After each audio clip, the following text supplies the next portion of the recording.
C'est par des élections générales. Amanda Fakihi, doit-on y voir un problème de la démocratie canadienne?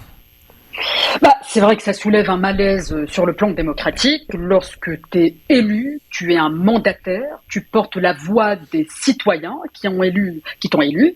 Et la question qui se pose, est-ce qu'on veut une démocratie de délégués engagés par contrat moral ou bien plutôt une démocratie de carriéristes mobiles?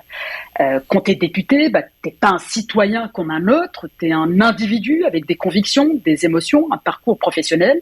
Mais une fois élu, tu incarnes surtout la volonté collective des milliers d'électeurs qui t'ont élu.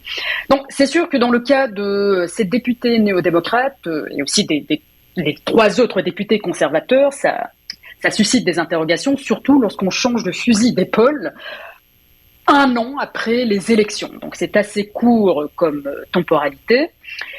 Changer de parti en cours de mandat sans consulter les électeurs, ça revient essentiellement à rompre le contrat politique implicite que tu as passé lors de l'élection.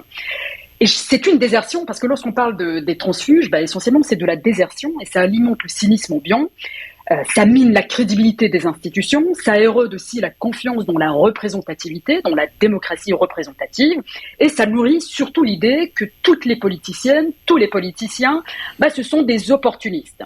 Et je pense que ce qui serait judicieux, ce qui serait moral, c'est que, si tu ne te sens plus aligné avec les valeurs, la posture de ton parti, tu démissionnes, tu quittes la vie politique, ou, deuxième option, tu sièges à titre d'indépendant. Voilà.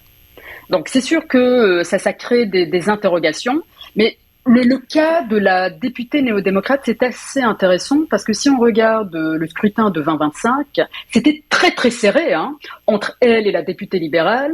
La candidate libérale, elle avait récolté 36,72%, alors que la candidate NPD a récolté 37,26%. La culture politique au Nunavut, elle n'est pas partisane. Ça aussi, c'est une autre particularité du Nunavut, c'est que le système fonctionne par consensus. Donc les électeurs, ils sont moins attachés à une bannière partisane qu'ailleurs au Canada. Donc lorsqu'elle dit que, écoutez, je dois écouter les Nunavummiut, c'est pas uniquement une ligne de com, sachant que la culture politique du Nunavut est singulière, c'est aussi cohérent avec cette culture politique locale.